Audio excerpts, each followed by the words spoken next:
দোয়া করতে বলেন। হ্যাঁ, বলুন মঞ্জুর এলাহি সাহেবের আর ডক্টর সাইফুল্লাহ সাহেবের শালার বউ মারা গেছে।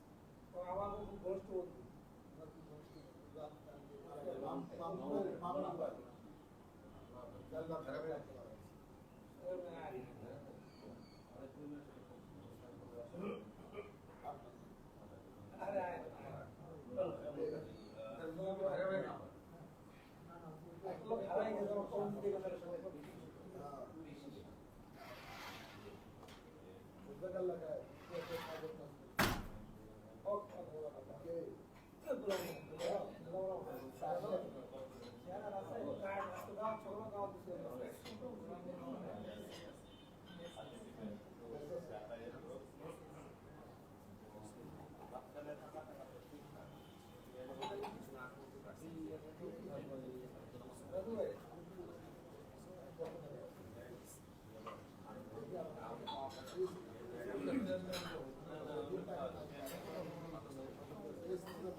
السلام عليكم ورحمة الله وبركاته. إن الحمد لله والصلاة والسلام على أشرف الأنبياء نبينا محمد وعلى آله وصحبه وسلم تسليما كثيرا. أما بعد، فأعوذ بالله من الشيطان الرجيم. بسم الله الرحمن الرحيم. إياك نعبد وإياك نستعين.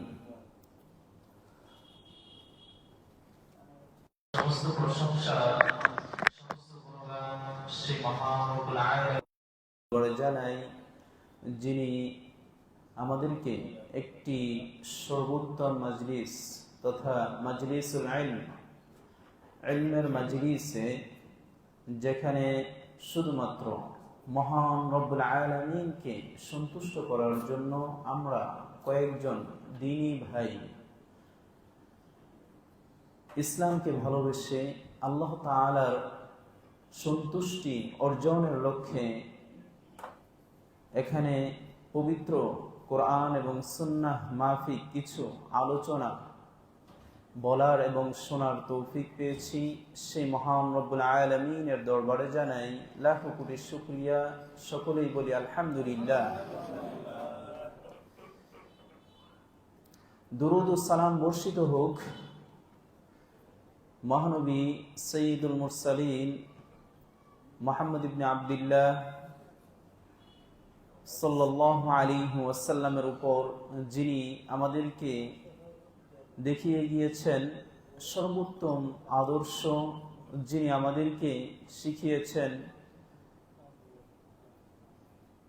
আল্লাহ সুবহানাহু ওয়া তাআলার একত্বতা ও আল্লাহ তাআলার তাওহীদ এবং বিশ্বাস ও আল্লাহ তাআলার প্রতি দৃঢ় ঈমান কিভাবে নিয়ে আসা যায়, সেই মহামানব সৈয়দুল মুরসালিন খাতামান নবিয়্যিন রাহমাতাল লিল আলামিন নবিয়ুনা আল করিম সাল্লাল্লাহু আলাইহি ওয়াসাল্লামের উপর অসংখ্য দুরূদ ও সালাম বর্ষিত হোক। সকলেই একবার বলি সাল্লাল্লাহু আলাইহি ওয়াসাল্লাম। সম্মানিত দ্বীনী ভাই ও বন্ধুগণ, আমরা আজকে এই যে একটা দ্বীনী পরিবেশে এখানে ইসলামিক হালাকায় বসেছি, আমাদের শ্রদ্ধেয় ভাই, অত্যন্ত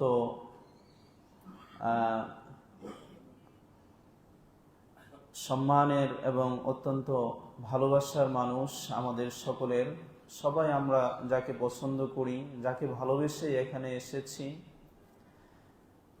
আমাদের মিজানুর রহমান সাহেব, শ্রদ্ধেয় মিজানুর রহমান সাহেবকে আমার অন্তরের অন্তরস্থল থেকে অভিবাদন জানাচ্ছি এত সুন্দর একটি মজলিসের আয়োজন করার জন্যে। পাশাপাশি আমরা যে এখানে এসেছি, যারা উপস্থিত হতে পেরেছি এই মজলিসে, তাদের সকলের দীর্ঘ হায়াত ও দীর্ঘায়ু কামনা করছি। এবং আজকের আমরা যে বিষয়টি নিয়ে কথা বলবো সেটি আমাদের আত্মশুদ্ধির একটি বিষয়। আমরা কিভাবে আমাদের জীবনটাকে আত্মশুদ্ধির মাধ্যমে আমরা মহান রব্বুল আলামিনের ইবাদতগুলিকে সুন্দর করব, আমাদের জীবনটাকে সুন্দরভাবে পরিচালনা করব, আমাদের জীবন যেন হয় পৃথিবীতে এবং পরকালের জন্য অন্যতম একটি পবিত্র এবং সুন্দরতম জীবন, দুনিয়ার জীবন এবং পরকালের জীবন যেন আমাদের হয় সুখময়, শান্তিময়, সেই উদ্দেশ্যে।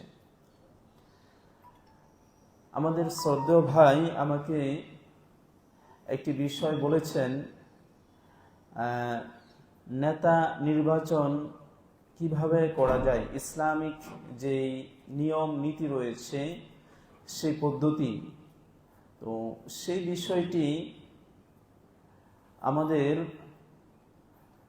এই মজলিসে, দ্বীনী ইলমি মজলিসে আমরা সংক্ষিপ্তভাবে আমাদের আলোচনার শেষে বলার চেষ্টা করব, কারণ এটা এমন একটি বিষয় যে বিষয়টি আমাদের আত্মশুদ্ধির সাথে খুব একটা সম্পর্কিত নয়। এটি আমাদের দুনিয়াতে কিভাবে একটি শান্তিময় দেশ বা একটি দেশকে পরিচালনার ক্ষেত্রে সুন্দর ও সুষ্ঠু করা যায়, সেই পদ্ধতি বা সিস্টেম এর নামই হচ্ছে নেতা নির্বাচন। সর্বপ্রথম আমরা আত্মশুদ্ধির দিকে যাই। আত্মশুদ্ধি আসলে কি? আমরা যে আত্মাকে বিশুদ্ধ করব, আত্মাকে শুদ্ধ করব, আত্মার শুদ্ধিটা কি? আত্মার শুদ্ধি হচ্ছে আমাদেরকে মহান রব্বুল আলামিন এমন এক ক্রাইটেরিয়া দিয়ে সৃষ্টি করেছেন, আমাদের ক্রিয়েশনটা এমন যে আমাদের মন সবসময় চায় যে হারাম যে জিনিসগুলি রয়েছে সেই জিনিসগুলিতে যেন একটা আকর্ষণ আমাদের মধ্যে চলে আসে। আমরা সেই জিনিসগুলি মনে করি যে এটার মনে হয় একটা আকর্ষণ আছে, যে এটার মধ্যে কি আছে এটা একটু দেখি। এই আকর্ষণটা আমাদের অন্তরে মহান রব্বুল আলামিন এমনভাবে দিয়েছেন, আর এই জিনিসটাকে শয়তান প্রলোভন দিয়ে আমাদেরকে এমনভাবে আরো সৌন্দর্য করে যে মনে হচ্ছে যে সেই জিনিসটি অনেক আনন্দদায়ক, আমার কাছে অনেক ভালো লাগবে, এমন একটা জিনিস। এই ফিতরা তথা এই তবিয়াতটা মানুষকে আল্লাহ সুবহানাহু ওয়া তাআলা দিয়েছেন। আর আমরা জানি এই ফিতরাত দেওয়ার কারণও আছে। মানুষকে আল্লাহ সুবহানাহু ওয়া তাআলা এই ফিতরতটা কেন দিয়েছেন? তিনি তো ফেরেশতাদেরকে এই ফিতরত দিয়ে পাঠাননি। আমরা জানি ফেরেশতাদের এই ফিতরত নেই, আছে? নেই। তাদের এই ধরনের কোনো ফিতরত নেই, তারা মন্দ কাজের কোনো কিছু বলবে, করবে, এমন ফিতরত তাদেরকে দেওয়া হয়নি।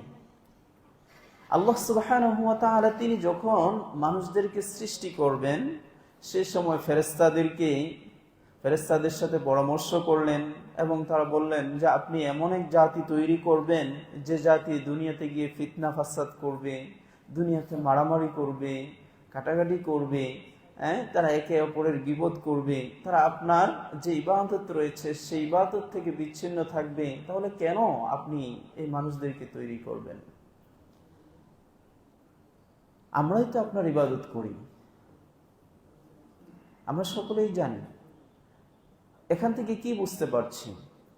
যে এই ফিতরাতটা আল্লাহ তাআলা আমাদেরকে সৃষ্টিগতভাবে দিয়েছেন, ভালো এবং মন্দ। এই সৃষ্টিগতভাবে এই ফিতরাতটা দেওয়ার উদ্দেশ্যটা কি মহান রব্বুল আলামিনের? এবং এই সৃষ্টিগত ফিতরাতটা আমাদেরকে দিয়ে তিনি কিন্তু আমাদেরকে আশরাফুল মাখলুকাত হিসাবে আবার মান দিয়েছেন, সম্মান দিয়েছেন। কারণ হচ্ছে যে যাকে কঠিন একটা বিষয় দেওয়া হয়, এই কঠিন বিষয়টা যখন উত্তরণ করে, কঠিন বিষয় উত্তরণ যদি করতে পারে, তাহলে আমরা তাকে কি বলি? সফলকামী একজন মানুষ বলি, তাই নয় কি?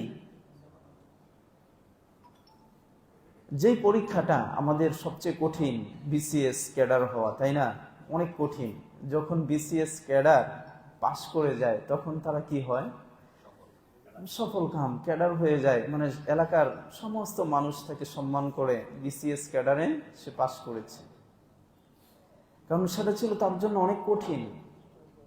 ঠিক তেমনই ভাবে আল্লাহ সুবহানাহু ওয়া তাআলা মানুষদেরকে ভালো এবং মন্দ এই দুইটা ফিতরাত দিয়েই তৈরি করেছেন, মানুষটাকে যাচাই করার জন্য, বাছাই করার জন্য, যে একটি মানুষ, এই যে তাকে আমি দুইটা ফিতরাতই দিয়েছি, এই দুইটা ফিতরাত থেকে, দুইটা তবিয়াত থেকে, দুইটা স্বভাব থেকে সে তার শক্তি দিয়ে কিভাবে খারাপ কাজ থেকে নিজের অন্তরটাকে বাঁচিয়ে রেখে সঠিক পথটাকে সে বেছে নিবে, এবং বেছে নিয়ে সে যদি সেখানে সফল কাম হয়, তাহলে তার মর্যাদাকে মহান রব্বুল আলামিন সর্বোচ্চ স্তরে করে দিয়েছেন। আর আমরাই হচ্ছে সেই মানুষ। সুতরাং আত্মশুদ্ধির বিষয়টা হচ্ছে এখানে, যেহেতু আমাদের তবিয়তের মধ্যে, আমাদের এই সৃষ্ট ক্রিয়েশনের মধ্যেই এমন একটি স্বভাব আল্লাহ তাআলা দিয়ে ফেলেছেন, সুতরাং এই মন্দ স্বভাবটাকে আমাদেরকে কিভাবে দূর করা যায় সেই চেষ্টা আমাদেরকে অনবরত করতে হবে। আমরা যদি কোনো এক সময় একটা গাফলতি চলে আসে, তাহলে দেখা যাবে যে এই গাফলতি আমাদেরকে একেবারে নিচু স্তর থেকে নিচু স্তরে নিয়ে যাচ্ছে। আর এই জন্যই আমাদের সম্মানিত মিজান ভাই তিনি কি করেছেন? এই হালাকার ব্যবস্থা করেছেন, ফাযাক্কির ফাইন্না যিকরা তানফাউল মুমিনিন, যে মুমিনদের যদি স্মরণ করিয়ে দেওয়া হয় তাহলে সেই স্মরণে অত্যাধিক সফলতা চলে আসে। সুতরাং এই যে এই হালাকা, আত্মশুদ্ধির হালাকা, দ্বীনী ভাইদের হালাকা, এই হালাকাতে আমরা আত্মশুদ্ধি কিভাবে গ্রহণ করব সেই সম্পর্কে আমরা সর্বপ্রথম আত্মশুদ্ধির যে তরিকা বা পদ্ধতি, সেটি হচ্ছে আমরা ইখলাস লিল্লাহ, আল্লাহ তাআলার ইবাদতগুলিকে শুধুমাত্র আল্লাহ তাআলার জন্যই করতে হবে। যে ইবাদতগুলিতে আমরা জানি যে মহান রব্বুল আলামিন তিনি সেখানে তার নিজের জন্য করতে বলেছেন, সেই বিষয়গুলিতে আমাদের আত্মশুদ্ধিটা এভাবে নিয়ে আসতে হবে যে আমি যখন মহান রব্বুল আলামিনের ডাকে সাড়া দিব, আমি যখন হাইয়া আলাস সালাহ, যখন ইমাম মুয়াজ্জিন হাইয়া আলাস সালাহ বলবে, মুয়াজ্জিন যখন কল্যাণের জন্য আসো, নামাজের জন্য আসো, এইভাবে আমাকে আহ্বান করবে। হাইয়া শব্দের অর্থ কি জানেন? হাইয়া শব্দের অর্থ হলো দৌড়িয়ে আসা, দৌড়িয়ে আসা।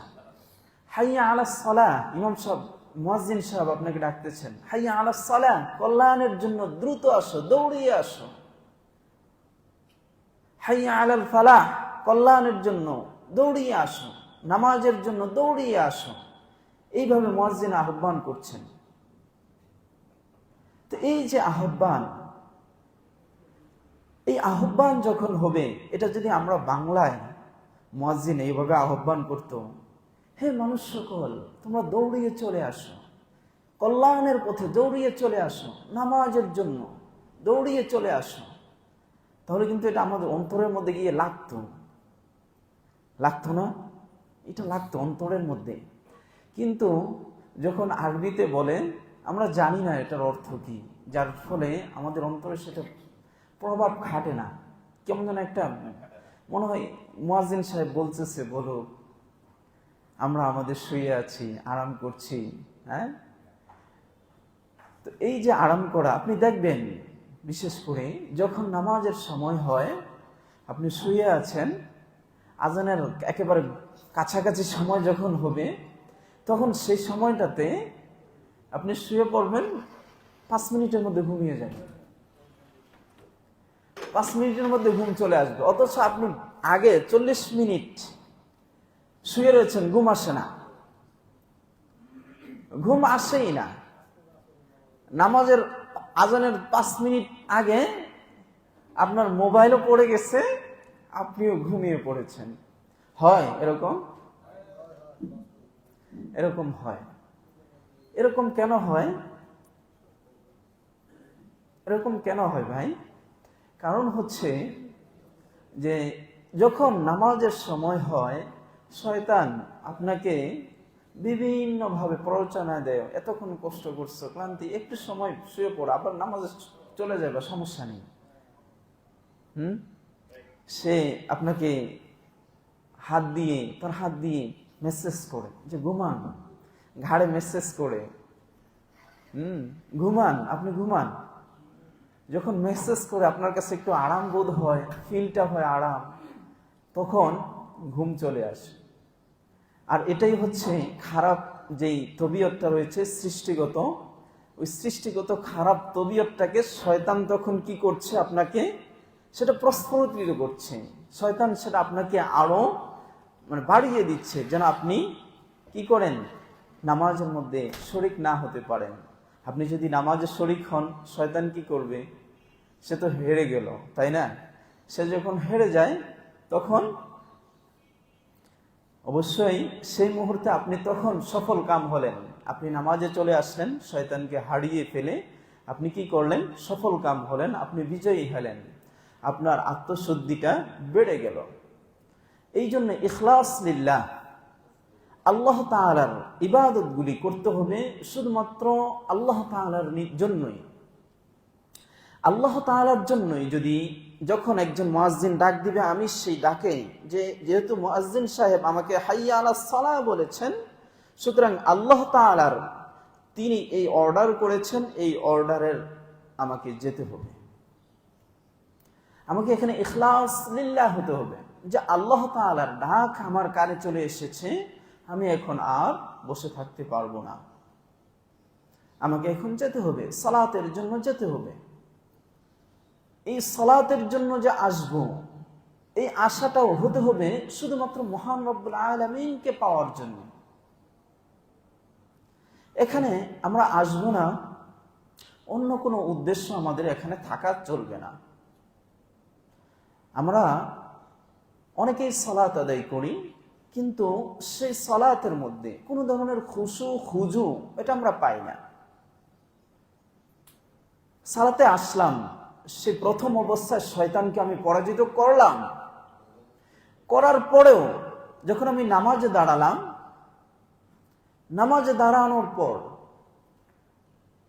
আপনাকে শয়তান সবসময় চাইবে আপনি কিভাবে নামাজের মধ্যে ভুল করেন। শয়তান বলবে যে আমাকে সেই মুহূর্তে তুমি কি পরাজিত করেছো, এখন নামাজে দাঁড়াইছো, আমি এখন তোমাকে আরো বেশি প্ররোচনা করব। তোমার সামনে, তোমার পিছনে, তোমার বামে, তোমার ডানে, সব দিক দিয়ে আমি তোমাকে প্ররোচনায় ফেলবো। এবং সে আমাদেরকে ফেলার যত চেষ্টা করে আমরাও কি করি, সেই প্ররোচনায় পড়ে যাই। আর সেই মুহূর্তেই দেখা যাচ্ছে কি হয়, আমাদের সেখানে নামাজে দাঁড়িয়েছি, আমাদের বাজারের হিসাব সেটা চলে আসে। একটি সমস্যার মধ্যে পড়েছি, সেই সমস্যার কথা ওই নামাজের মধ্যে স্মরণ হয়ে যায়। ইভেন এমনও হয় আপনি যে সমস্যাটা ভুগছেন সেই সমস্যার সমাধান হয়তো আপনি একদিনও সমাধান করতে পারছেন না, নামাজে দাঁড়িয়েছেন, সেই সমস্যার সমাধান সেখানে হয়ে যাচ্ছে। হয় কি ভাই? এই সমস্যার সমাধানও এই যে আপনাকে প্ররোচনায় ফেলেছে শয়তান, এই সমস্যার সমাধানটাও আপনার জন্য তখন ভালো না। আপনার সমস্যার সমাধানের চাইতে নামাজটা ছিল বেশি জরুরি। কারণ এই সালাতটা হচ্ছে মহান রব্বুল আলামিনের সান্নিধ্যের জন্য। এখানে আমি এসেছি মহান রব্বুল আলামিনের সাথে কথা বলার জন্য, আমি এখানে এসেছি মহান রব্বুল আলামিনকে সন্তুষ্ট করার জন্য। সুতরাং এখানে আমার সমস্যাগুলি সমাধান হবে, বিষয়টা এটা উত্তম নয়। সুতরাং সেখানে কিভাবে আমি শয়তান থেকে আমার নিজের অন্তরটাকে পরিশুদ্ধ করব, সেই পদ্ধতি আমাকে জানা থাকতে হবে। রাসূল সাল্লাল্লাহু আলাইহি ওয়াসাল্লাম তিনি আমাদেরকে সেই পদ্ধতিও শিক্ষা দিয়েছেন। রাসূল সাল্লাল্লাহু আলাইহি ওয়াসাল্লাম তিনি বলেছেন, যখন তুমি কোনো ইবাদত করবে তুমি মনে করবে কাআন্নাল্লাহ ইয়ারাক, যেন আল্লাহ তোমাকে দেখছেন। ফাইন লাম তাকুন তারাহু ফাইন্নাহু ইয়ারাক, তুমি মনে করবে যে আমি আল্লাহ তাআলাকে দেখছি। আর যদি এটা সম্ভব না হয় তাহলে তুমি এটা মনে করবে যে আল্লাহ তাআলা আমাকে দেখছেন। আর আল্লাহ সুবহানাহু ওয়া তাআলা তিনি যদি আমাকে আপনাকে নামাজরত অবস্থায় দেখছেন এবং আমার প্রশ্নের, আমার কথাগুলির উত্তর দেন, তাহলে সেই মুহূর্তে আমি কিভাবে ওই আমার পিছনের যে সমস্যাগুলি রয়েছে সেই সমস্যাগুলির কথা কিভাবে চিন্তা করব? সেই চিন্তা কি আমার মাথায় তখন আসবে না। আমরা জানি আল্লাহ যখন আমরা নামাজে দাঁড়াই তখন কি বলে দাঁড়াই ভাই? আল্লাহু আকবার, ইয়ানি আল্লাহু আকবার মিন কুল্লি শাই, যে আল্লাহ তাআলা সব কিছুর চাইতে সবচাইতে বড়। এখন আল্লাহ তাআলার বড়ত্বটা যদি আমার অন্তরের মধ্যে একটু ফিল হয় যে আল্লাহ তাআলা কেমন বড়, আমরা কি একটু অনুমান করতে পারবো আল্লাহ তাআলার কি কেমন পরিমাণ বড় আমাদের তুলনায়? এই তুলনাটাও মাথায় আসবে না। যদি আমরা এই পৃথিবীটাকে দেখি, পুরো পৃথিবীটা এই পৃথিবীর মতো লক্ষ লক্ষ পৃথিবী, মানে পৃথিবী ছাড়া অন্য যে সমস্ত গ্রহ উপগ্রহ রয়েছে পৃথিবীর মতো বা পৃথিবীর চাইতে বড়, এরকম লক্ষ লক্ষ গ্রহ উপগ্রহ যা রয়েছে, আমরা তো শুধুমাত্র বাংলাদেশ, যেটা আমাদের বাংলাদেশটা কি মানচিত্রে, বিশ্ব মানচিত্রে বাংলাদেশ শব্দটাই লেখা যায় না।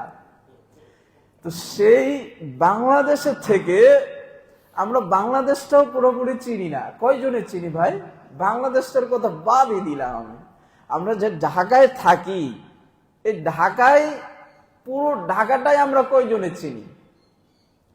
তাহলে আমার আপনার তুলনায় সেই মহান রব্বুল আলামিন যিনি বলেছেন আল্লাহু আকবার মিন কুল্লি শাই, এই পৃথিবী, বাংলাদেশ নয়, এই পৃথিবী, এই গ্রহ উপগ্রহ যা রয়েছে এবং 7 আসমান 7 জমিন যা রয়েছে সব কিছু যদি একত্রিত করা হয় তার চাইতেও বড় হচ্ছে কে?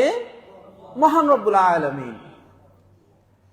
তাহলে আমি আপনি যখন নামাজের শুরুতেই দাঁড়াই, আল্লাহু আকবার বলি, আমার অন্তরের যদি এই ফিলটা আসে যে আমি এমন এক সত্তার ডাকে সাড়া দিয়ে এমন এক নামাজের মধ্যে দাঁড়িয়েছি যিনি আমাকে আহ্বান করেছেন, যিনি চাইলেই আমাকে এক মুহূর্তেই আমার নিঃশ্বাস টেনে নিতে পারেন, যিনি চাইলেই আমাকে মাছির মতো করে নিঃশ্বাস করে দিতে পারেন, যিনি চাইলেই আমাকে কি করতে পারেন?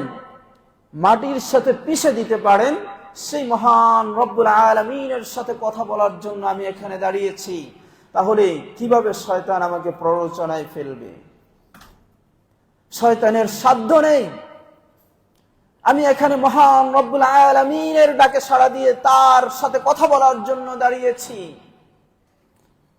শয়তান কিভাবে আমাকে পদস্খলন করবে আমি দেখব। এই প্রকল্পটা, এই ইচ্ছাটা অন্তরের মধ্যে ধীরতা নিয়ে আসতে হবে। এই ধীরতা যখন আমার আপনার অন্তরের মধ্যে থাকবে, ইনশাআল্লাহ শয়তান আমাদেরকে কি করতে পারবে না? সালাতের মধ্যে ধোঁকা দিতে পারবে না ইনশাআল্লাহ। আর মহান রব্বুল আলামিন তিনি বলেছেন ইয়াকা না'বুদু ওয়া ইয়াকা নাস্তাঈন, যে আমরা যখন মহান রব্বুল আলামিনের সাথে কথা বলি তখন আমরা এই কথাটা বলি ইয়াকা না'বুদু। আল্লাহ তাআলা এখানে দেখেন ইয়াকা শব্দটাকে আগে নিয়ে এসেছেন। সাধারণত আরবি নিয়ম অনুযায়ী ইয়াকা এটা কি হয়? মাফউল। মাফউলটা সাধারণত নরমালি পরে হয়, না'বুদুকা হতো যে আমরা তোমার ইবাদত করি, সেখানে এই কাটাকে কি করেছেন? মাফউলটাকে তিনি প্রথমে নিয়ে এসেছেন, ইয়াকা আগে নিয়ে এসেছেন, না'বুদু যে আমরা শুধুমাত্র তোমার জন্যই ইবাদত করি। এটা আগে নেওয়ার উদ্দেশ্য হচ্ছে যে মহান রব্বুল আলামিন এই কথার মাধ্যমে, এই আয়াতের মাধ্যমে তিনি এমন একটি কথা আমাদেরকে বলতে চাচ্ছেন যে হে বান্দা, তুমি অন্তর থেকে দৃঢ়তার সহিত তুমি যখন ইয়াকা শব্দ বলবে, যে ইয়াকা বলার পাশাপাশি তোমার অন্তরের মধ্যে এমন ফিল হতে হবে যে আমরা এখানে ইবাদতটা যে করছি এখানে অন্য কোনো কিছুর কোন ধরনের সম্পৃক্ততা হওয়ার কোনো সম্ভাবনা নেই। এই জন্য মহান রব্বুল আলামিন ইয়াকা শব্দটাকে আগে নিয়ে এসেছেন। এটা তাকিদ বোঝানোর জন্য যে কোনোভাবেই যেন আল্লাহ তাআলার সাথে কোনোভাবেই যেন কোনো অংশীদারিত্ব চলে না আসে। ওয়া ইয়াকা নাস্তাঈন, ঠিক নাস্তাঈনের ক্ষেত্রেও, নাস্তাঈন মানে কি? আমরা সাহায্য চাই, আমরা আল্লাহ তাআলার কাছে সাহায্য চাই। ইয়াকা নাস্তাঈন, সুতরাং সাহায্য যখনই আমি চাইব শুধুমাত্র কেবলমাত্র মহান রব্বুল আলামিনের কাছেই চাইতে হবে। আর এই কারণেই মহান রব্বুল আলামিন তিনি কি বললেন? ইয়াকাটাকে আগে নিয়ে এসেছেন। আর আমি আর আপনি যখন এখন নামাজের মধ্যে দাঁড়াবো, নামাজে দাঁড়ানোর পর আমাকে আপনাকে এই শব্দ যখন আমার মুখ থেকে উচ্চারিত হবে তখন অন্তরটাকে এমন নিষ্কুলুষ করে ফেলতে হবে, একেবারে মুক্ত করে ফেলতে হবে যে এখানে আমার ইবাদতটা, আমার সালাতটা, আমার সাহায্য চাওয়াটা, আমি কারোর কাছেই সাহায্য চাচ্ছি না, আমি কারোর জন্যই সালাত আদায় করছি না, আমি শুধুমাত্র মহান রব্বুল আলামিনকে সন্তুষ্ট করার জন্য আমার এই সালাত আদায় করছি। তাহলেই দেখবেন শয়তান সে কি করবে না, আপনাকে ধোঁকায় ফেলতে পারবে না।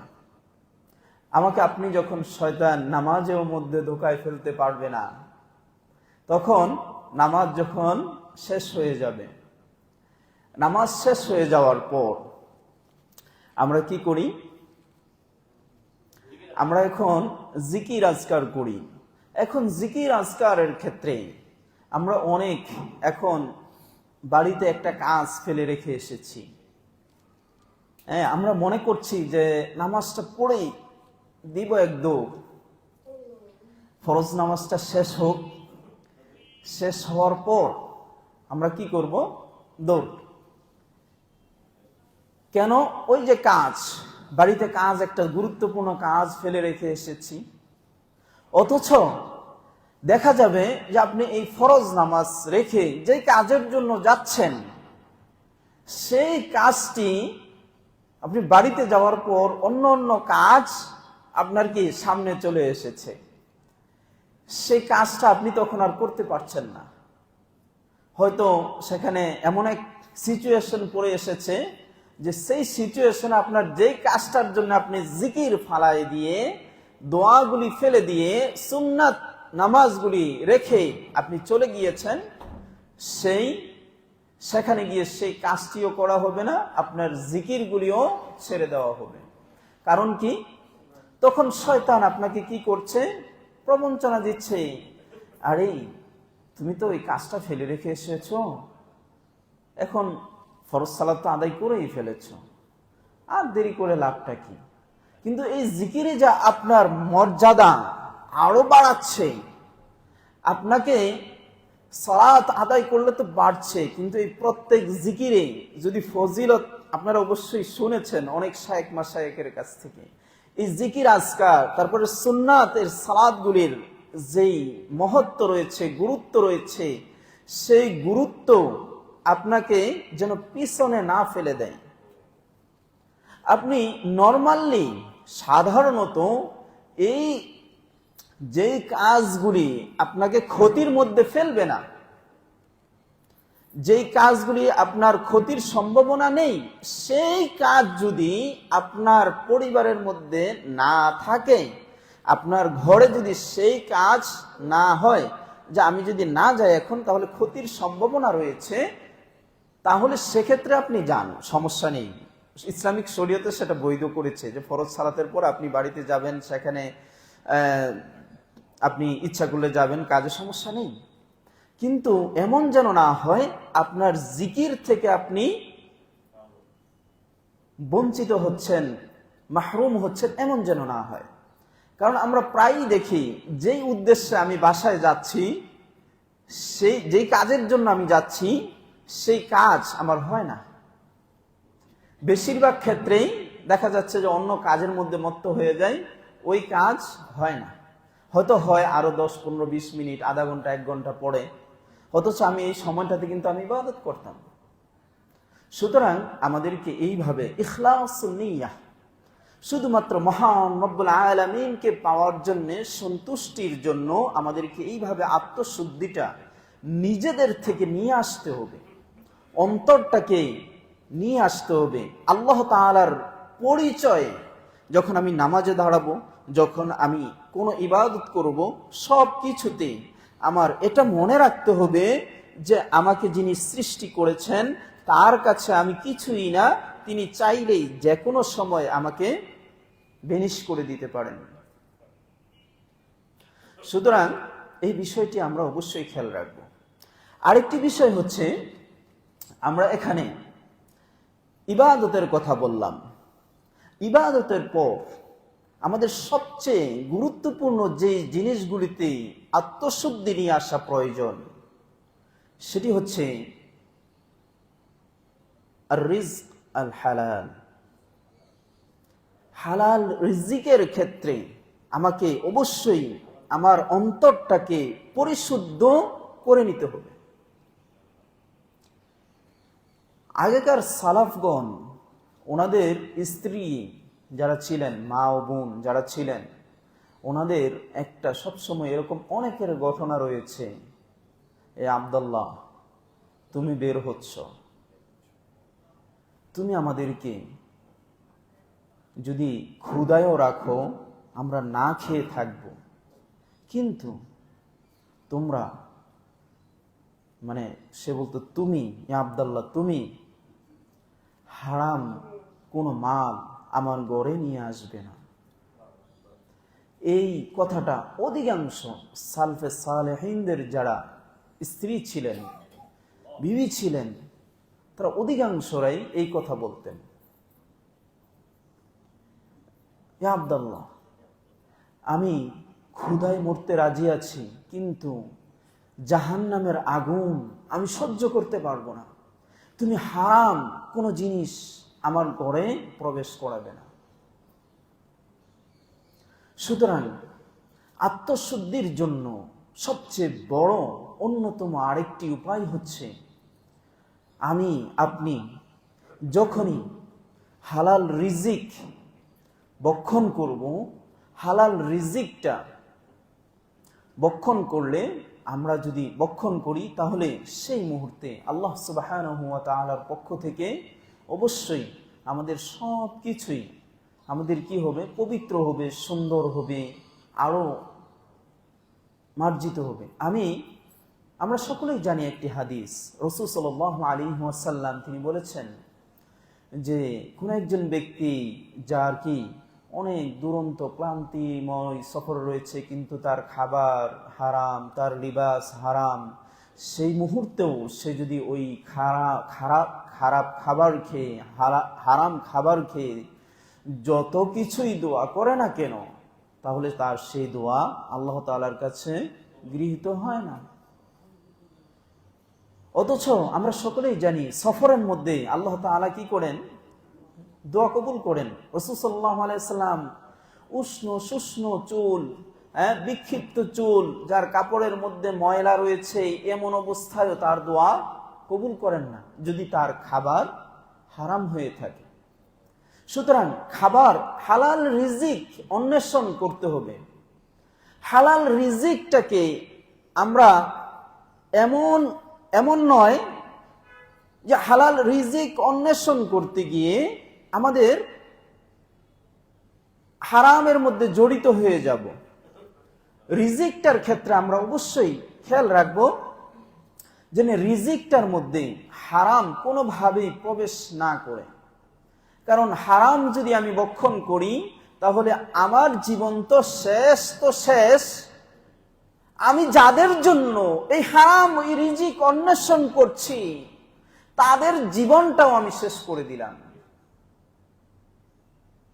কারণ হচ্ছে আপনার এই হারাম আপনার সন্তান যদি খায়, সেই হারাম খাওয়ার কারণে তার গোশতগুলি হারাম খাবারের ফলশ্রুতিতে সে বড় হচ্ছে, সে কখনোই একজন ভালো সন্তান হতে পারে না, হবে না। আমরা সকলেই জানি ইমাম বুখারী রাহিমাহুল্লাহর কথা, যে তিনি বলেছেন এই যে ওনার পিতা বলেছেন আমার যেই দিনারগুলি রয়েছে এই দিনারের মধ্যে আল্লাহর শপথ করে বলছি এখানে একটি টাকা বা একটি দিনারও নেই যে আমি কি অসৎ পথে উপার্জন করেছি। আর তার ছেলে কে হয়েছেন ইমাম বুখারী রাহিমাহুল্লাহ। আমরা যদি আমাদের সন্তানদেরকে প্রকৃতপক্ষে ভালো করতে চাই, ভালো দেখতে চাই, দুনিয়াতে আমার সন্তান ভালো হোক, সুন্দর হোক, তার চরিত্রবান হোক, সে ইসলামের পথে থাকুক, তাহলে সব সময় খেয়াল রাখতে হবে আমার আপনার মাধ্যমে যেন কখনোই হারাম উপার্জন না হয়। আপনি হারাম উপার্জন করছেন, শত কোটি টাকা ইনকাম করেছেন, কার জন্য করেছেন ভাই? ফ্যামিলির জন্য করেছেন। আজকে যদি আপনি মারা যান, আমি যদি মারা যাই, তাহলে আমার এই ফ্যামিলি আমার কি কোনো উপকারে আসবে? কোনো উপকারে আসবে? আমি যাদের জন্য রেখে গিয়েছি তারাই কিয়ামতের ময়দানে আমাকে ধরবে যে আমার পিতা আমাকে হারাম ভক্ষণ করিয়েছে, তাকে আগে জাহান্নামে দাও। সুতরাং আর এই যে সন্তানদের জন্য আমি হারাম রিজিকটা অন্বেষণ করছি, তাদের জন্য রেখে যাচ্ছি, এটা এমন এক ভয়াবহ রূপ হবে কিয়ামতের ময়দানে যে আপনি কল্পনাও করতে পারবেন না। সুতরাং আমরা নিজে ভাই খাইতে গেলে চলতে গেলে কত টাকা লাগে, সন্তানদেরকে মানুষ করতে গেলে খুব অনেক টাকা লাগবে, অনেক টাকা দরকার না তো ভাই। যতটুকু দরকার ততটুকু আমরা হালাল ভাবে উপার্জন করি না। দুনিয়া কয় দিনের? দুনিয়া আজকে আছে, কাল নেই। আমি আজকে আছি, 1 মিনিট দমটা শেষ হলে শেষ। পৃথিবীতে কত রাজা বাদশাহ এসেছিল ভাই, যারা অর্ধেক দুনিয়া শাসন করেছে, কিন্তু সেই অর্ধেক দুনিয়া শাসন যারা করেছে তারাও কি ওই কবরের মধ্যে মাটিতেই চলে গেছে, মাটিতেই মিশে গিয়েছে। আর আমি আপনি যত হারাম ইনকামই করি না কেন, আমাকে কি আমার সন্তান তারা কি সুন্দর করে কফিন করে তারপরে এসি রুমে রেখে দিবে ভাই? রেখে দিবে না। মৃত্যুর পর সাথে সাথে যত দ্রুত সম্ভব যে সাকে কি করো, মাটির মধ্যে দাফন করে আসো। আপনার স্ত্রী মৃত্যুর পর আপনাকে দেখতে ভয় পাবে, আরে মরে গেছে, ভয় পাবে দেখতে। বাস্তবতা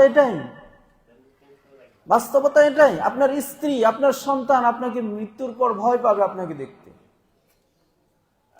একদিন আপনার বাসায়, আপনার যে বাসা আপনি হারাম টাকা ইনকাম করেছেন, আমার বাসায় যে হারাম টাকা আমি ইনকাম করেছি সেখানে একদিনও রাখবে না। সুতরাং আমি যার জন্য ইনকাম করেছি সেই ব্যক্তি ওয়ালা তাজিরু ওয়াজিরাতু উযরা উখরা, একজনের গুনাহ আরেকজন সে নিবে না, মহান রব্বুল আলামিন বলেছেন। সুতরাং আপনার যে গুনাহ সেটা আপনার সন্তান নিবে না। আপনি এত কষ্ট করে এত টাকা উপার্জন করে আপনার সন্তানকে দিয়েছেন, এর একটা পাপ আপনি কিয়ামতের ময়দানে তাকে বলবেন যে আমার একটা পাপ তুমি বাবা নিয়ে নাও, সে নিবে না। কোরআনে কি এসেছে?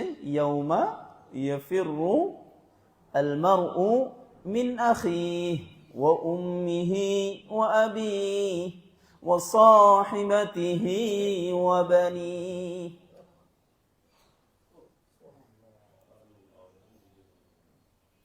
সেই দিন তার আপন ভাইয়ের কাছ থেকে দূরে চলে যাবে। স্ত্রী স্বামী, স্বামী স্ত্রী থেকে, সন্তান পিতা থেকে, পিতা সন্তান থেকে দূরে পলায়ন করবে। আপনার একটি এমন হবে, আপনি একটা নেকির জন্য আপনি জাহান্নামে যাবেন। আর আপনার ছেলে, সাপোজ মনে করেন আপনার ছেলে অথবা আপনার মেয়ে সে জান্নাতুল ফেরদাউসে চলে গিয়েছে, জান্নাতুল ফেরদাউসে রয়ে গিয়েছে, তার কাছে বলবে যে বাপ তুই আমার একটা মাত্র নেকি দে, আমি জাহান্নাম থেকে মুক্তি হই। এই কথাটা বলবেন, সে আপনার কাছে পালায়ন করবে। একটা নেকিও সে আপনাকে দিবে না, আপনাকে সে চিনবেই না।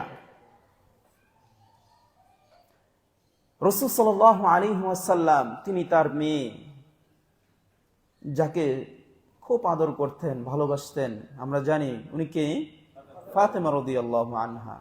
ওনাকে বলেছেন, ইয়া ফাতেমা লাউ তালাবতানি ফিদ দুনিয়া লা আতিক, যদি তুমি আমাকে দুনিয়ার মধ্যে যা চাও আমি সেটা তোমাকে দিব, ওয়ালাকিন লা আগনি লা আস্তাতিউ ইয়ানি আগনিকা ফি ইয়াউমিল কিয়ামা, আমি কিয়ামতে তোমার কোনো উপকারে আসব না, কোনো কাজে আসব না।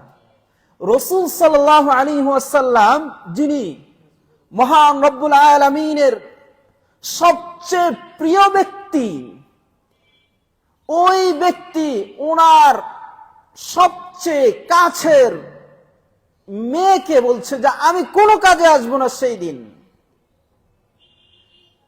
তাহলে আমি আর আপনি কে ভাই? আমাদের গুনার কোনো শেষ নাই। রাসূল সাল্লাল্লাহু আলাইহি সাল্লাম পূর্বের পরের সব গুনাহ ক্ষমা করে দেওয়া হয়েছে। এমন ব্যক্তি যাকে আল্লাহ তাআলা সর্বশ্রেষ্ঠ করেছেন, তিনিও বলেছেন তার মেয়ের সে কোনো উপকারে আসবে না।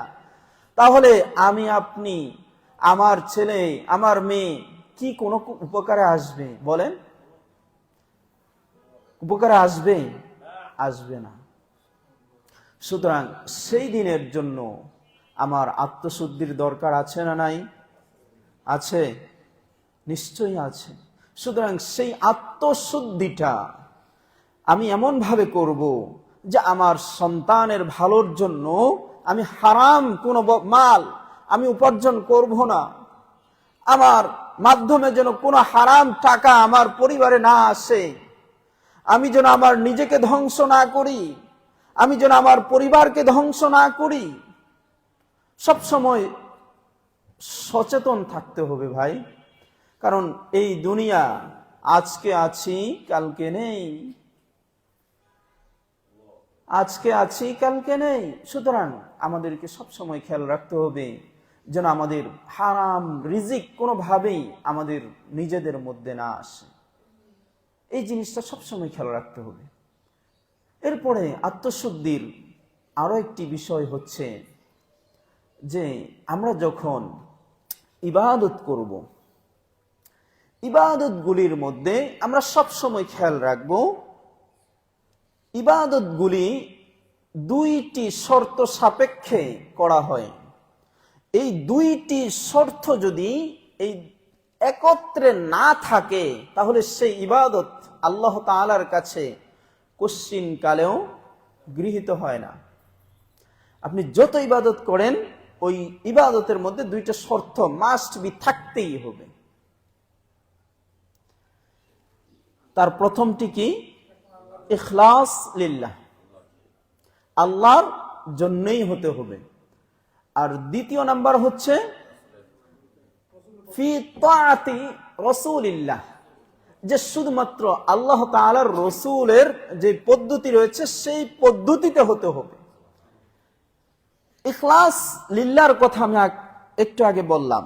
এখন রাসূল সাল্লাল্লাহু আলাইহি ওয়াসাল্লাম এর অনুসরণ করতে হবে। এটা কেমন ভাবে আমাকে আপনাকে করতে হবে?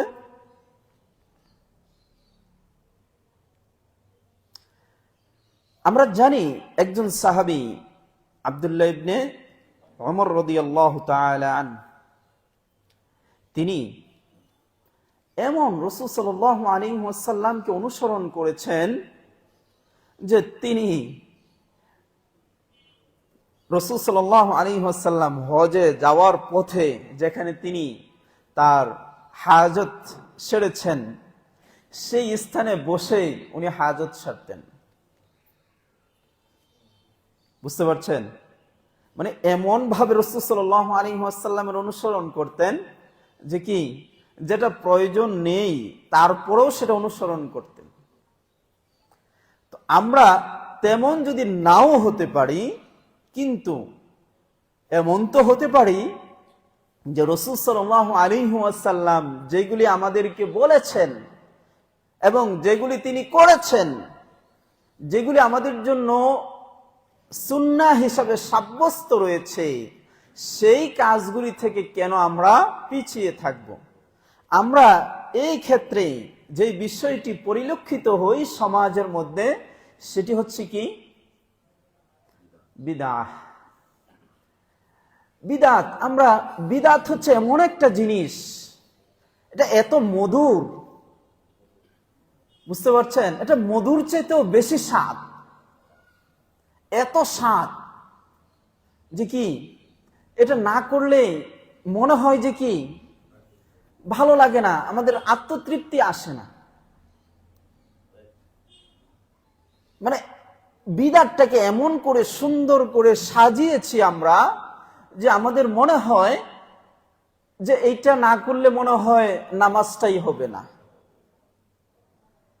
মানে দোয়া, ফরজ সালাতের পরে দোয়া এমন একটা পর্যায়ে চলে গিয়েছিল আমাদের বাংলাদেশে যে ফরজ সালাত, বা এখনো অনেকেই মনে করেন যে ফরজ সালাতের পর কি দোয়া করতেই হবে, না করলে যেন নামাজটাই হয় না, নামাজের মধ্যে আত্মতৃপ্তি আসে না। এরকম ছিল না ভাই? এখনো অনেকের কাছে আছে। আমাদের আলহামদুলিল্লাহ আমাদের কাছ থেকে চলে গিয়েছে, আলহামদুলিল্লাহ। তো এই যে বিদআত গুলি আমাদের কাছে এত মধুর মনে হয়, যার জন্য ঝগড়া হয়, যার জন্য দলাদলি মারামারি, এমনও আছে এই বিদআতের জন্য মারামারি হচ্ছে, মরেও গেছে, আছে না? বাংলাদেশেই হচ্ছে। এই বিদআত গুলিকে এত সুন্দর করে সাজিয়ে আমাদের কাছে মিষ্ট করে উঠিয়ে ধরেছে কে ভাই? এটা কার কাজ? ইবলিসের কাজ, শয়তানের কাজ। আব্দুল্লাহ ইবনে মাসউদ রাদিয়াল্লাহু তাআলা আনহু, তিনি, ওনাকে তো চিনেন সবাই, চিনেন না? আব্দুল্লাহ ইবনে মাসউদ নাম শুনেছেন? রাসূল সাল্লাল্লাহু আলাইহি ওয়াসাল্লামের সাথে সবচেয়ে সাদৃশ্যপূর্ণ ব্যক্তিকে আব্দুল্লাহ ইবনে মাসউদ রাদিয়াল্লাহু আনহু। রাসূল সাল্লাল্লাহু আলাইহি ওয়াসাল্লাম যেভাবে হাঁটতেন ওইভাবে হাঁটতেন, রাসূল সাল্লাল্লাহু আলাইহি ওয়াসাল্লাম যেভাবে সালাত আদায় করতেন ওইভাবে সালাত আদায় করতেন। মানে রাসূলের ক্রাইটেরিয়া, সিফাতগুলি সবচেয়ে বেশি ছিল আব্দুল্লাহ ইবনে মাসউদ রাদিয়াল্লাহু তাআলা আনহুর কাছে। তো উনি একসময় কুফাতে গেলেন। কুফাতে যাওয়ার পর উনি দেখতে পেলেন যে কয়েকজন সমষ্টিগতভাবে, মানে 4-5 জন কি করছে, সেখানে 4-5 জন বসে ওই যে পাথর আছে না, ওই পাথর দিয়ে তারা তাসবিহ গণনা করতেছে। এখানে 5 জন বসে, ওখানে 5 জন বসে, ওখানে 5 জন বসে, ওখানে 5 জন বসে, এইভাবে তারা কি ওই তাসবিহ গুলো গণনা করতেছে সবাই একে একে। তো এইটা দেখে আব্দুল্লাহ ইবনে মাসউদ রাদিয়াল্লাহু তাআলা আনহু, তিনি, এই তোমরা কি করছো, এখানে কিছু ওখানে কিছু ওখানে কিছু। পরে উনি দেখতে পেলেন যে ওনারা কি করছে, ওই তাসবিহ গণনা করছে এই পাথর। তখন তিনি অত্যন্ত রাগান্বিত হয়ে গেলেন, কি তোমাদের কি রাসূল সাল্লাল্লাহু আলাইহি ওয়াসাল্লাম এর চাইতে উত্তম তাসবিহ শিখায় নাই? তোমরা এমন এক বিষয় চালু করছো যে সমষ্টিগতভাবে তোমরা তাসবিহ পাঠ করছো এই পাথর নিয়ে। আল্লাহ রাসূল কি তোমাদেরকে এর চাইতে ভালো কিছু শেখায় নাই? তোমাদেরকে হাত নেই, তোমাদের কি এরকম এইগুলি নেই, এখানে গণনার কিছু নেই, হাত কি কেটে ফেলেছ? তো এইভাবে উনি ধমক দিয়েছেন। সুতরাং এই বিদআত আমাদের কাছে, ওই যে শয়তান আমাদেরকে কি করে সবসময় এগুলি দেখায়, আরো সুন্দর করে দেখায়। আমাদের কাছে মনে হয় এই বিদআতগুলি অনেক সুন্দর, অনেক ভালো, বুঝতে পারছেন? যখনই আমরা কোনো বিষয় এরকম দেখব নতুন, আমাদের কাছে নতুন মনে হচ্ছে, কোন একজন কিছু করছে। এখন আসলে বিষয়টা হচ্ছে কি জানেন, নতুন আর পুরাতন আমরা তো জানি না কোনটা নতুন কোনটা পুরাতন, আমরা তো জানি না যে কোনটা নতুন বা কোনটা পুরাতন। এমনও হবে যেটা শরীয়ত সম্মত আপনার কাছে নতুন হবে না, হবে। তো এখন কি করবেন?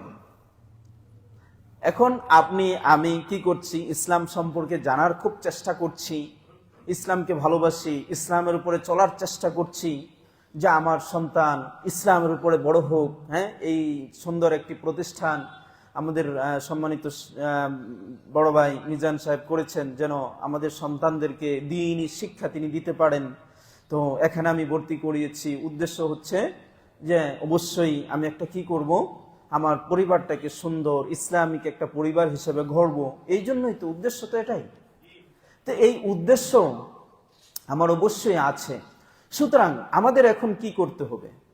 আমরা যখন, যেহেতু আমরা কি করছি, চেষ্টা করছি এই ইসলামটাকে ভালোভাবে সঠিকভাবে সুন্দর করে জানার জন্য, আমাদের কাছে যেটা মনে হবে যে নতুন,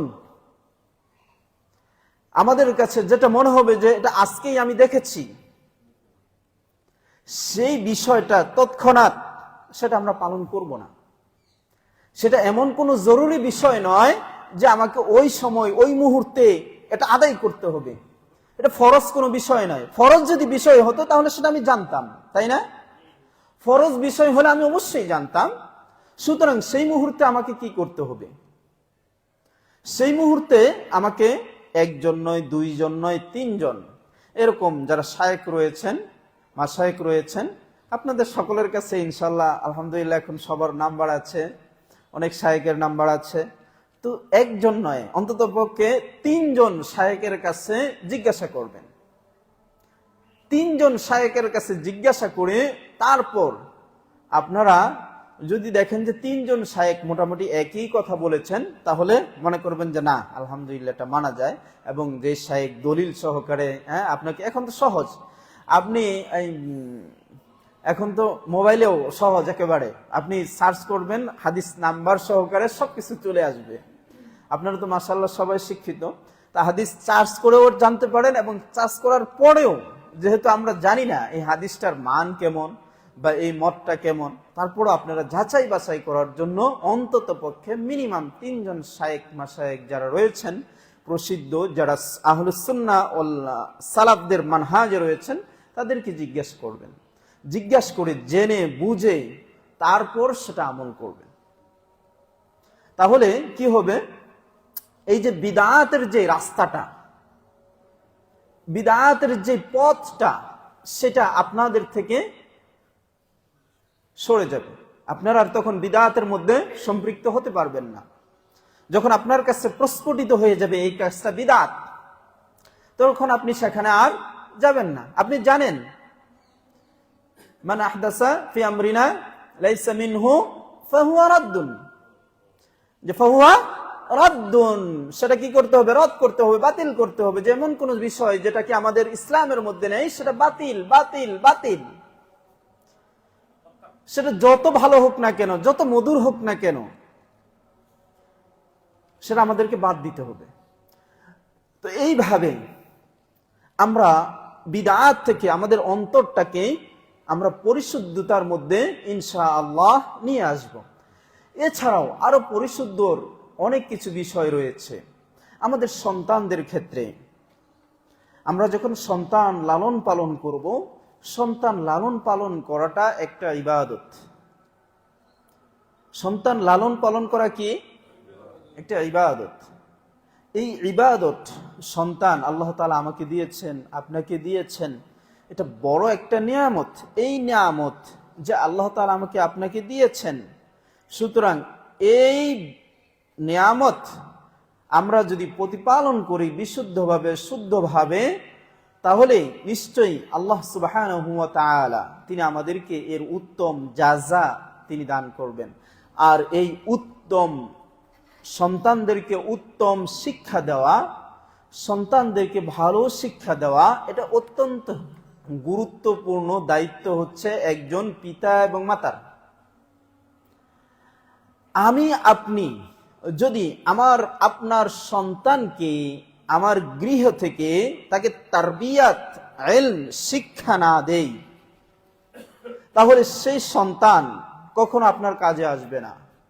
আপনাকে আপনার ঘর থেকে শিক্ষা দিতে হবে, আপনার পরিবার থেকে শিক্ষা দিতে হবে।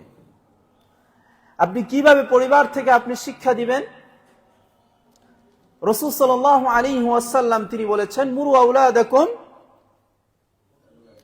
যে তোমরা তোমাদের সন্তানদেরকে আদেশ করো, ওয়াহুম আবনাউ সাব'আ সিনিন, যখন তাদের বয়স 7 বছর হবে, সেই 7 বছর বয়সে আমাকে আপনাকে আপনার সন্তানকে আমার সন্তানকে কি করতে হবে? আদেশ করতে হবে নামাজের জন্য। আদেশ করতে রাসূল সাল্লাল্লাহু আলাইহি ওয়াসাল্লাম বলেছেন। এখন দেখা যাচ্ছে যে কি অনেকেই আসেন যে আমার ছেলের বয়স 15 হয়ে গিয়েছে, 16 হয়ে গিয়েছে, অথচ সে সালাত আদায় করে না। আসেন না ভাই? অনেকেই আসেন, শায়েখ যে আমার ছেলে তো বড় হয়ে গিয়েছে, 20 বছর হয়ে গিয়েছে, নামাজ পড়ে না। এরকম অনেক অভিযোগ আমরা পাই। এর কারণটা কি? এর এক নাম্বার প্রধান কারণ হচ্ছে আমরা রাসূল সাল্লাল্লাহু আলাইহি ওয়াসাল্লামের এই হাদিসটাকে ছেড়ে দিয়েছি। রাসূল সাল্লাল্লাহু আলাইহি ওয়াসাল্লাম তিনি বলেছেন, মুরু আওলাদাকুম ওয়াহুম আবনাউ সাবআ সিনিন, যখন বালক বা বাচ্চার বয়স 7 বছর হবে তখন সেই বাচ্চাকে অবশ্যই কি করতে হবে? নামাজের জন্য আদেশ করতে হবে। শুধু আদেশ, এখানে আদেশ দিয়ে কি উদ্দেশ্য? আদেশ মানে হচ্ছে যে আপনি সে ঘুমিয়ে রয়েছে, ঘুম থেকে জাগ্রত করবেন না। ফজরের ঘুমাচ্ছে, ছোট বাচ্চা 7 বছর 8 বছর হয়ে গিয়েছে, এখন সে 7 বছর 8 বছরের মধ্যে তাকে ফজরের সালাতে ডাক দেওয়া যাবে না, এর মানে এই? হ্যাঁ, আমরা কয়জনে 7-8 বছরের বাচ্চাকে ডাক দেই ভাই?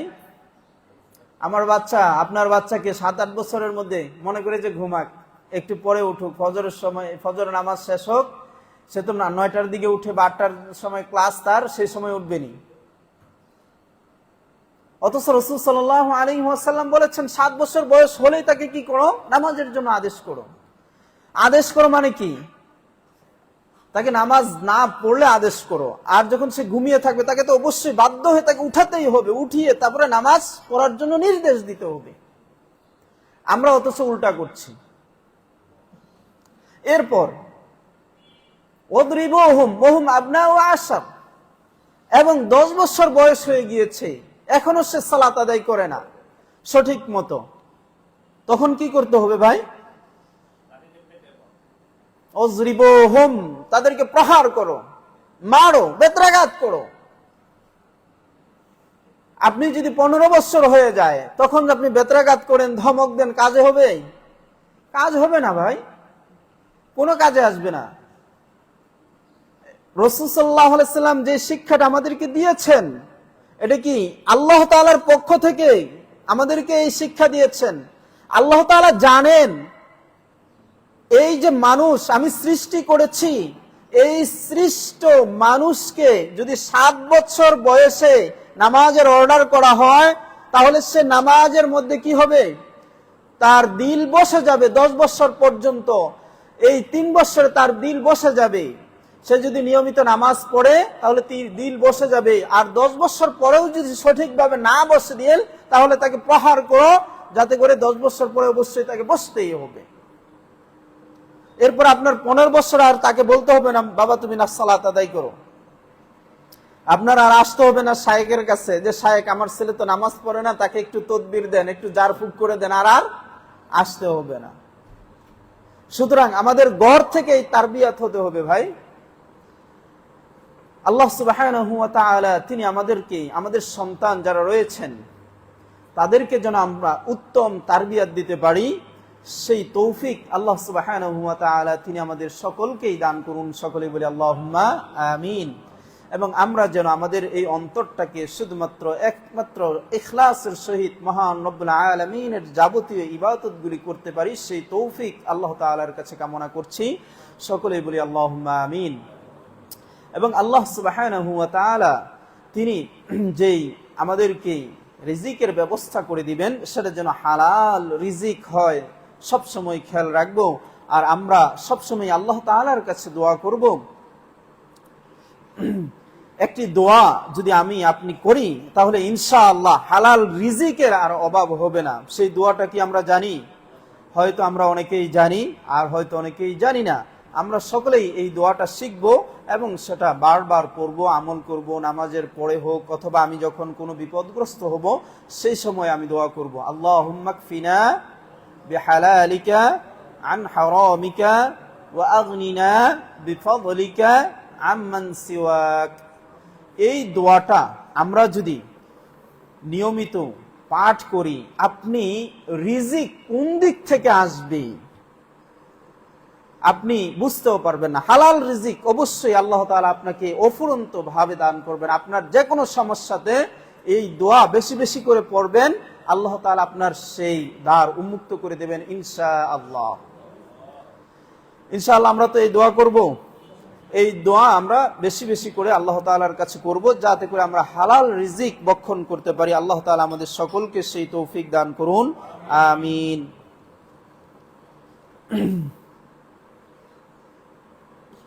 আর আমাদের এক সম্মানিত ভাই, আমার নামেই নাম, মামুন ভাই, ওনার স্ত্রী ইন্তেকাল করেছেন। তো ওনার স্ত্রীর জন্য উনি দোয়া চেয়েছেন। আল্লাহ সুবহানাহু